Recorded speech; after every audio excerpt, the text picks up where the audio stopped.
오늘 우리에게 주시는 하나님 말씀은 여호수아서입니다. 6장 전체이지만 5절까지 합독하시겠습니다. 이스라엘 자손들로 말미암아 여리고는 굳게 닫혔고 출입하는 자가 없더라. 여호와께서 여호수아에게 이르시되 보라, 내가 여리고와 그 왕과 용사들을 내 손에 넘겨 주었으니 너희 모든 군사는 그 성을 둘러 성 주위를 매일 한 번씩 돌되 엿새 동안을 그리하라. 제사장 7은 7 양각 나팔을 잡고 언약궤 앞에서 나아갈 것이요 7째 날에는 그 성을 7번 돌며 그 제사장들은 나팔을 불 것이며 제사장들이 양각 나팔을 길게 불어 그 나팔 소리가 너희에게 들릴 때에는 백성은 다 큰 소리로 외쳐 부를 것이라. 그리하면 그 성벽이 무너져 내리리니 백성은 각기 앞으로 올라갈지니라 하시매. 아멘. 하나님께서는 약속을 하셔요. 약속. 그런데 그 약속이 현실이 되기까지는 우리 사람들이 해야 할 일이 있습니다. 약속을 하셨지만 그것이 현실이 되기까지는 사람들이 해야 할 일이 있고, 그것을 참 사람의 언어로 기독교 용어로 설명해 내기가 절대로 쉽지가 않습니다. 이 부분을 잘 본문을 통해서 오늘 하나님의 음성을 들으시기를 주의 이름으로 축복합니다. 이 내용을 한 사례를 통해서 먼저 말씀을 드리겠는데요. 이미와 아직이라고 하는, 이미 구원은 얻었지만 아직 완성되지 않은 것이다. 우리 예수님을 믿으면서 몇 가지 외국어는 우리가 알아둘 필요가 있는데요. 그 디아스포라라든지 이미, 아직 이런 개념도 확실히 알아둘 필요가 있습니다. 미국에서 청교도들이 나라를 세우잖아요. 신대륙에서 늘 주장하는 대로 교황이 없는 교회, 국왕이 없는 나라를 꿈꾸며 신대륙을 갔죠. 그런데도 그들도 여전히 노예제도를 채택해서 사용합니다. 왜냐하면 자기들에게 유익이 되기 때문입니다. 그런데 이제 남북전쟁을 하고 나서 노예를 해방하게 되죠. 그리고 나서 헌법을 바꿉니다. 미국의 헌법 13조, 14조, 15조를 바꿔요. 그래서 이것을 수정헌법이라고 합니다. 이 다 뭐냐면 노예 해방과 관련이 있습니다. 자, 이제 드디어 미국에는 노예도 시민이 된 겁니다. 헌법으로. 그런데 현실은 그렇지 않습니다. 현실은 그들이 쓰는 말로 분명히 평등은 하지만 분리를 하되 평등하다는 단어를 씁니다. 헌법에는 노예 제도가 철폐가 됐어요. 그런데 현실은 노예 제도가 있어요. 어떻게 그것을 평가하냐면 바로 분리는 하되 평등하다 이겁니다. 그래서 이 법리에 의해서 흑인은 흑인 학교만 다녀야 합니다. 흑인이 백인 학교에 들어가지 못합니다. 헌법은 이미 철폐됐지만, 노예제도가 철폐됐고 평등하다고 했지만 실현이 아직 안 된 거예요. 그런데 놀라운 사건이 하나 생기게 됩니다. 비하인드 스토리를 찾아보니까 이제 어떤 백인이 흑인을 양자로 얻게 되고 양자로 키우다가 이제 학교를 입학하게 됐는데 바로 집 근처에 백인 학교가 있는데요.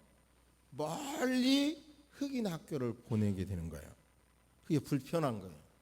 그래서 그 학교에다가 백인 학교에 입학 원서를 냅니다. 학교에서는 당연히 입학을 허락하지 않습니다. 그래서 이것이 소송을 하게 되는데요. 이 브라운이라고 하는 학생 때문에. 그런데 이 소송이 어떻게 하게 되냐면 결국은 이게 엄청난 파장을 가져다 오는 판결인데요.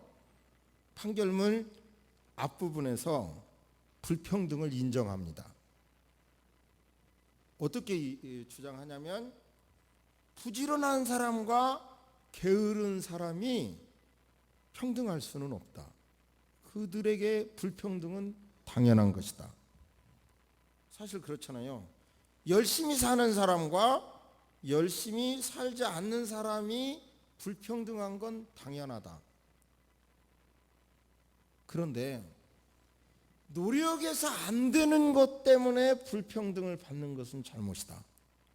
즉 여자로 누가 태어나고 싶었냐? 그런데 여자이기 때문에 불평등을 받아야 된다면 이거는 바꿔야 된다. 누가 흑인으로 태어나고 싶었느냐? 그런데 흑인으로 태어난 것 때문에 불평등을 받아야 된다면 이것은 고쳐야 된다. 그렇게 엄청난 판결을 해서 미국에 아주 획기적인 변화를 가져다 주는데요.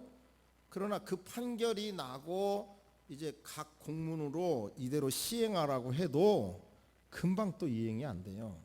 그러나 점점 개선이 돼서 마침내 우리가 아는 대로 반절은 흑인인 오바마 대통령이 되는 겁니다.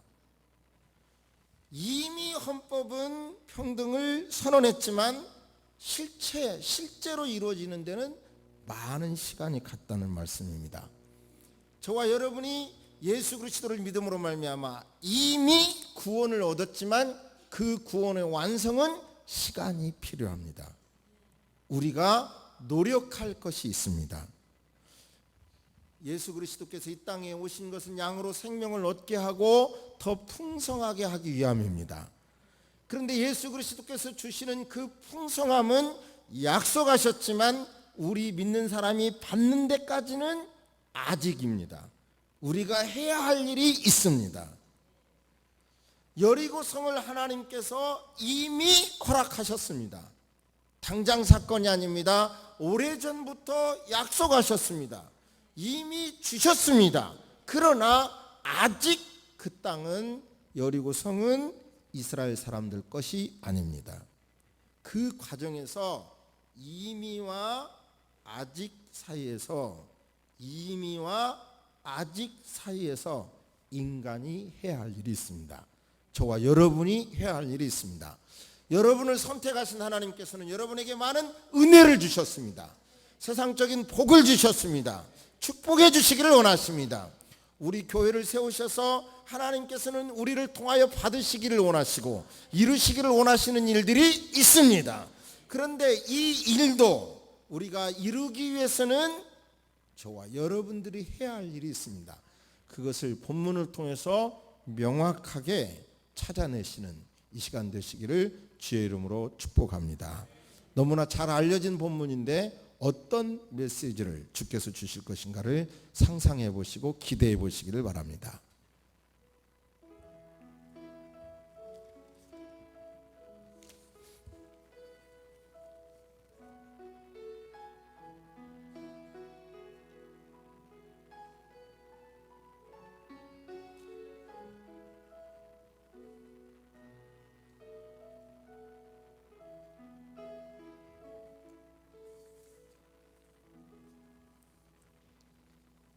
여리고성, 하나님이 약속하신 곳입니다. 하나님이 주신 작전은 하루에 한 바퀴씩 돌고 이틀, 3일, 4일, 5일, 6일째 계속 하루에 한 바퀴씩만 돌라는 겁니다.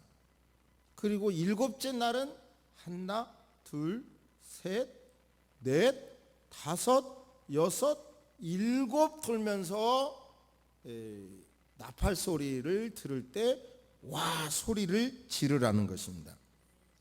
그런데 좀 진열을 보면 하나님을 상징하는 언약궤가 있고, 제사장들이 매죠.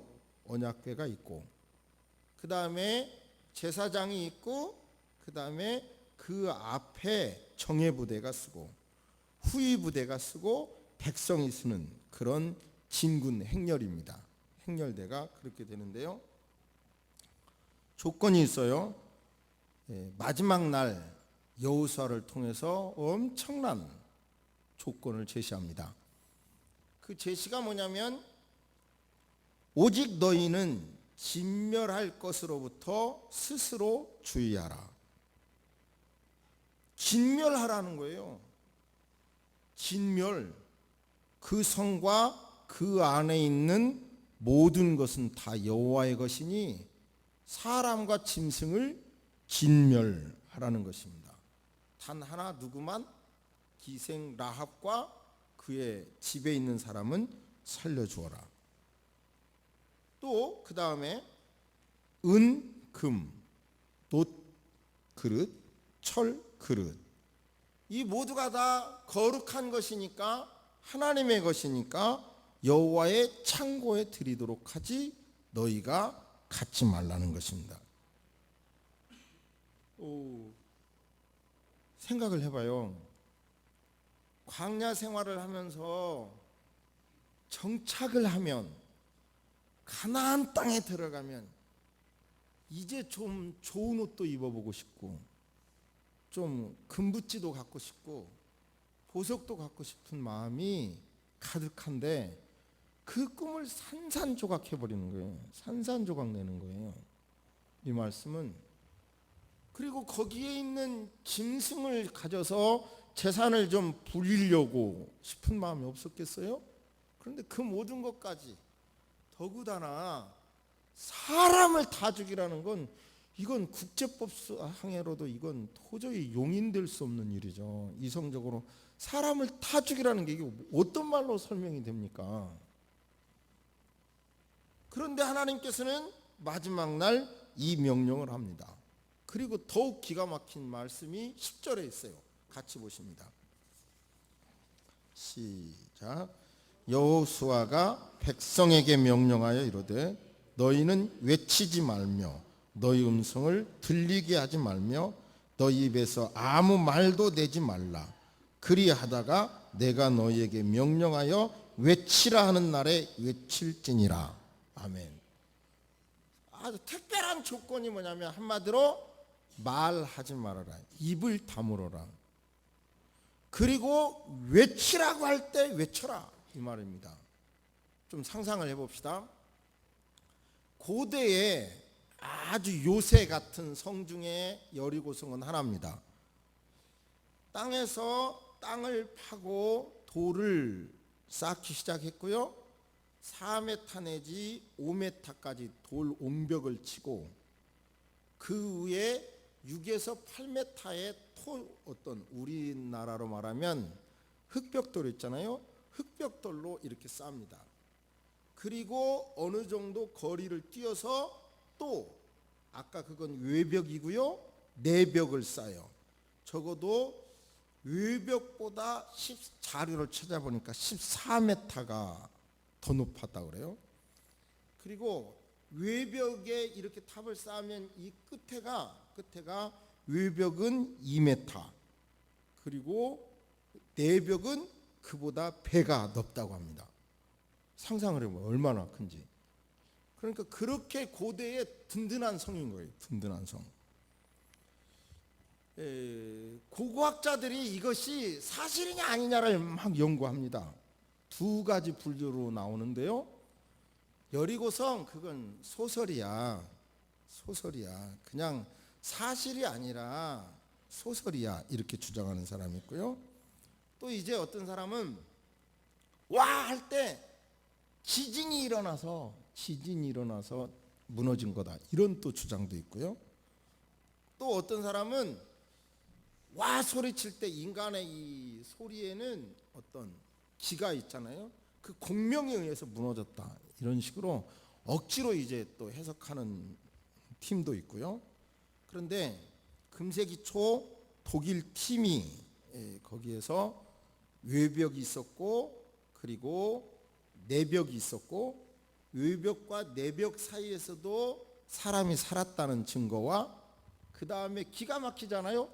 기생 라합은 죽이지 말라고 했는데 다 무너져 버렸다면 기생 라합도 죽었을 건데 한 2m 정도는 안 무너진 벽이 있다는 것도 발견해내서 발표하고요.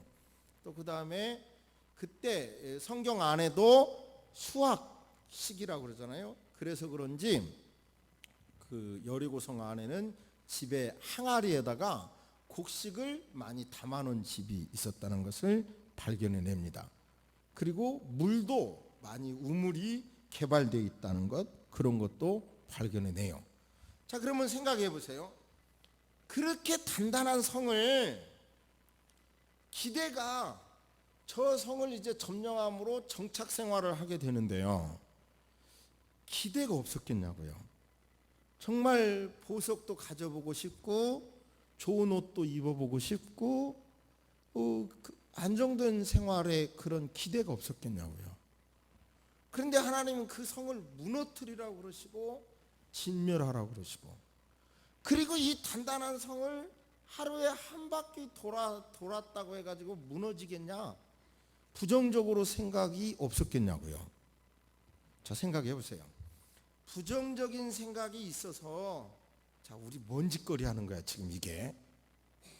보라고 이렇게 단단한 성이 무너지겠냐고 그런 말이 자꾸 하기 시작하면 믿음이 생겼겠습니까? 있던 믿음도 다 사라질 수밖에 없는 거예요. 하나님의 요구를 들어보세요. 말하지 말라 이 말입니다. 말하지 말라. 그리고 한번 소리칠 때는 소리치라는 것입니다. 그리고 거기에 있는 모든 것은 전부 다 사람은 진멸하는 거예요. 이성으로 이게 이해가 돼요? 사실 이성적으로는 전혀 납득할 수 없는 일입니다.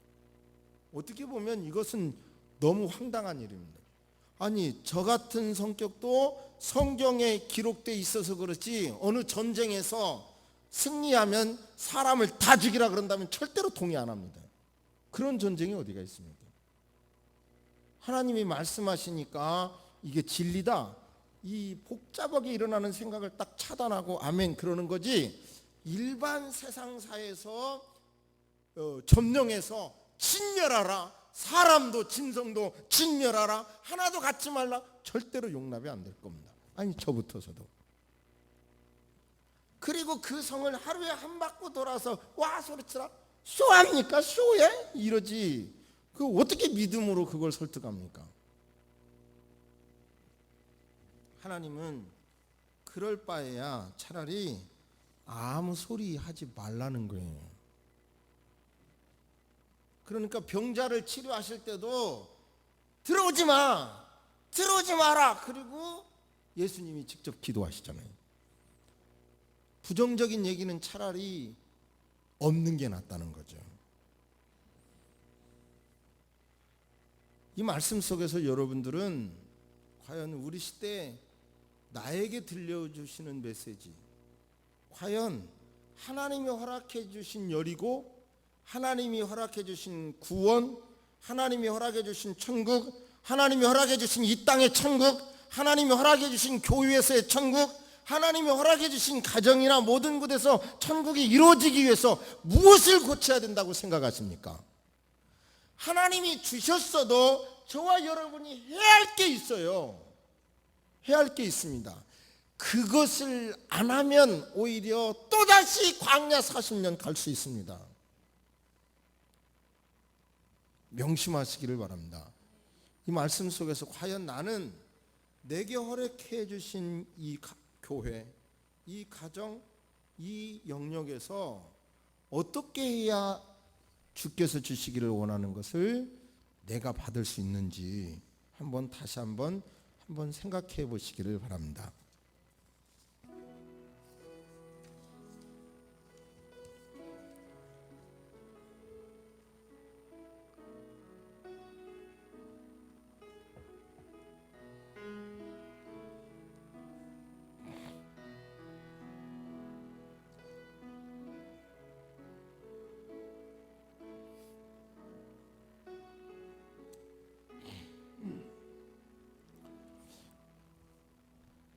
인터넷에서 장신대 교수님의 특강을 들었습니다.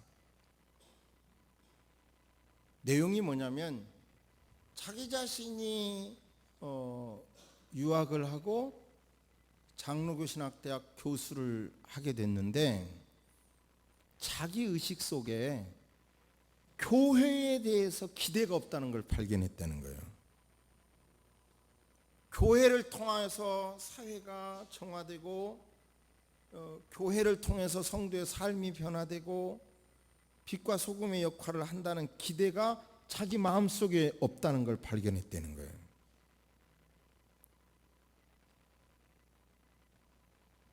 그래서 자기 자신이 왜 그런 생각이 들었는지를 한번 곰곰이 생각해 봤다는 겁니다. 내용은 자기의 부모님이 교회를 다녔기 때문에 그 자손들이 이제 명절 때 다 모이면 술을 안 드시기 때문에 명절 때도 이제 술도 안 드시고 또 고수듭도 안 치고, 그러니까 이렇게 그룹 모여서 이야기를 하는데 명절 때마다 그 이야기의 주제가 거의 다 교회였다는 걸 발견했다는 거예요. 그 안에는 목회자도 있고 장로님도 계시고 평신도도 있고 아이들도 있고 다, 그런데 그들의 대화가 다 교회에 관한 이야기였는데 결국은 어느 날 자기 가족 중에서 어린아이에게 교회를 나가자 그랬더니 안 나가는 거예요. 계속. 이유가 뭐냐면 들어보니 어른들이 모여서 교회에 관해서 이야기를 다 들어보니 뭐 별로 좋은 것도 아닌데 뭐로 날더러 가라 그래요. 충격을 받았다는 거고 자기 마음속에서도 그게 충격이었다는 거예요. 교회에 대한 기대가. 솔직히 말씀해서 저는 2012년까지 교회에 관한 국가법원의 판결문을 고등법원, 대법원 건 다 읽어봤어요. 엄청난 양인데 다 읽어보면서 솔직히 말하면 교회에 대한 기대가 하나도 없어졌습니다.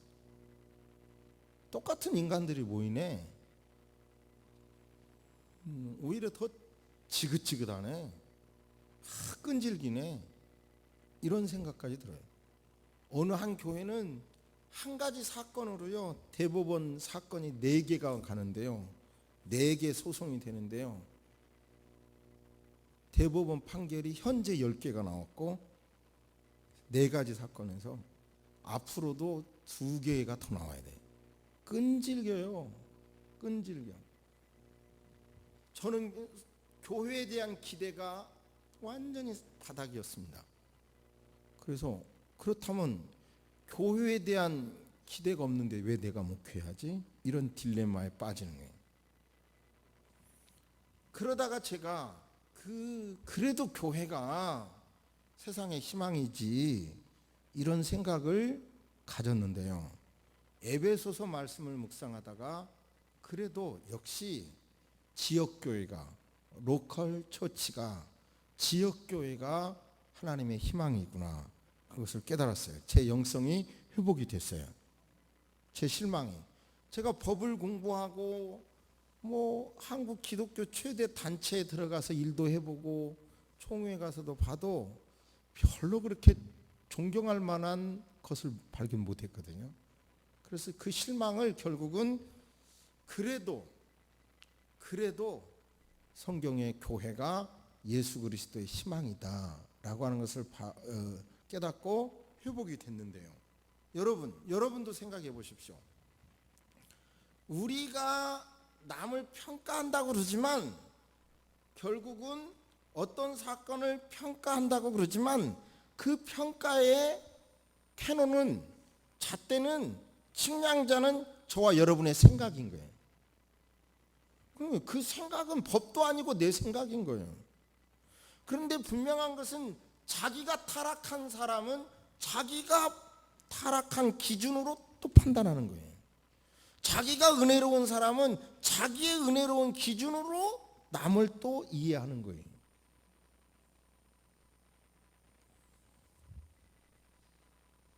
동일한 상황에서도 우리는 내 몫의 십자가를 져야지, 교회가 하나님이 원하시는 교회의 선에서 멀어졌구나 이런 걸 깨달으면서 내 몫의 십자가를 묵묵히 지고 가는 사람, 그게 지금 주님은 필요한 거예요.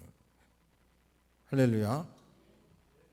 지금은 인터넷이 좋은 세상이라요.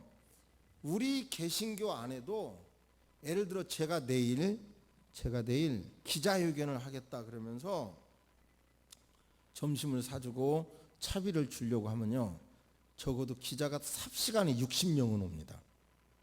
지금 그렇게 사람이 많아졌어요.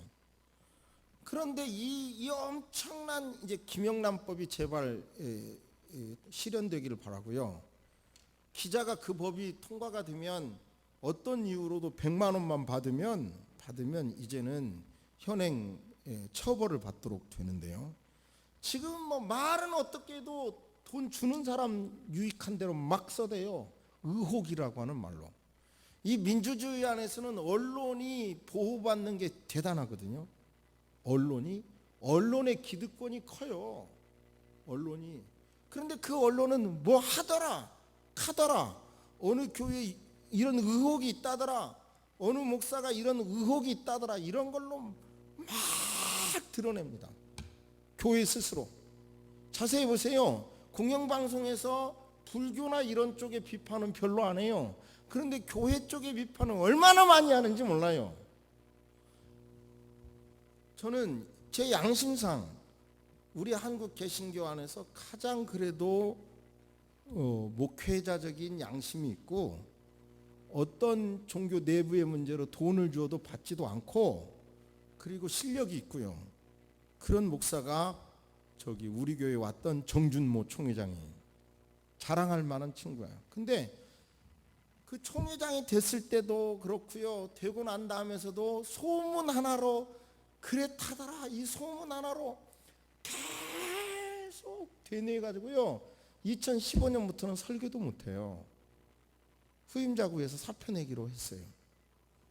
교회 체질이 이래 갖고 되겠냐고요. 그냥 기독교 언론은 밑도 끝도 없는 누구의 이야기를 가지고 빡 떠들면, 의혹이라는 말로 떠들면, 교회는 근거도 없이 막 교회를 또 목사를 팍 매도하고, 지금 완전히 이렇게 시스템화되어 있어요. 그래서 저는 한국 교회가 이걸 고치지 않으면 교회 내부에서도 그냥 이 입을 모여가지고 막 쓸데없는 얘기, 근거 없는 얘기, 특별히 목사 죽이는 이야기, 교회 죽이는 얘기.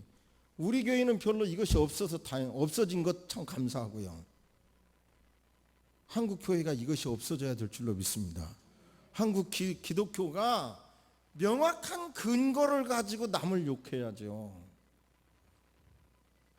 그래서 저는 제게 주신 사명을 가지고요, 이런 것을 없애야 한국 교회가 산다고 저는 생각합니다. 여러분, 하나님께서 왜 이 여리고성을 돌면서 입을 다물어라 그러셨겠냐고. 여러분 자신에게 주시는 메시지는 뭐냐고요. 교회란 그냥 뭐 자유로운 거니까 십자가 지자 그러면 다 십자가는 안 지고 말거리만 있으면 막 이렇게 계속 반복해가지고 확산해가지고 깨지는 교회가 한둘이냐고요. 예수님을 또다시 십자가 지는 일이 얼마나 많으냐고요. 교회뿐만 아니라 여러분의 가정 안에서도 여러분이요, 이렇게 내 말의 끝은 이길 끝에는, 내 말의 끝에는 뭔가 하나님의 일을 드러내는 거냐 파괴하는 거냐 생각해서, 파괴하는 거라면 차라리 기도하시기를 바랍니다. 내게 그런 사명이 있다고요? 요즘은 NGO가 발달이 돼 있는데요, 어떤 NGO 단체 또 무슨 이단 문제 이름으로요, 그동안 한국 교회를 너무 어렵게 해가지고, 그 사람이 이단이라고 그러면 한국 교회는 다 이단으로 몰아붙이는 거예요. 그러면 그 교회나 그 성도들은 치명적으로 어려움을 당하는 거예요. 그런데 알고 보면 이단이라고 말할 터니 돈 내놔라 하는 게 너무 많은 거예요. 그게 한국교회 역사예요. 제 말은 그런 걸 연구하도록 어디야 박사학위라도 하나 받고 그걸 연구하냐 묻고 싶은 거예요. 그냥 자기가 연구해가지고 누가 이단이라고 하고 이런 걸로 교회를 죽이는 일들이 너무 많은 거예요. 아무튼 저와 여러분들에게는 하나님께서 영적으로 그리고 정신적으로 가정적으로 주시기를 원하는 복이 있습니다. 그 복을 다 누리시기를 주의 이름으로 축복합니다. 그런데 많이 발달된 여러분의 지식으로 많은 알려진 매체로 하나님의 일을 끌어내리는 일에 앞장서지 말기를 주의 이름으로 축복합니다. 이미와 아직 사이에서 여러분의 생각은 자유지만 하나님의 일을 내리는 일에는 도구가 되지 말기를 주의 이름으로 축복합니다. 그리고 우리가 큰 힘은 없어도 주께서 이걸 원하신다라고 할 때에는 와 소리 지르자고 할 때는 망설이지 말고 내 뜻이 아니고 나하고에는 안 맞아도 와 소리치면서 단결이 돼야 우리를 통해서 하나님의 나라가 이루어지게 될 줄로 믿습니다. 할렐루야. 분명한 것은 교회가 힘을 잃어버려도 우리 주님은 교회를 통해서 이 땅에 거룩한 역사를 이루기를 원하십니다.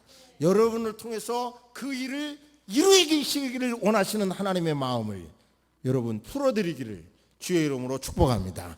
그러기 위하여 내가 속한 교회의 좋은 점을 말하시고 감사하시기를 주의 이름으로 축복합니다.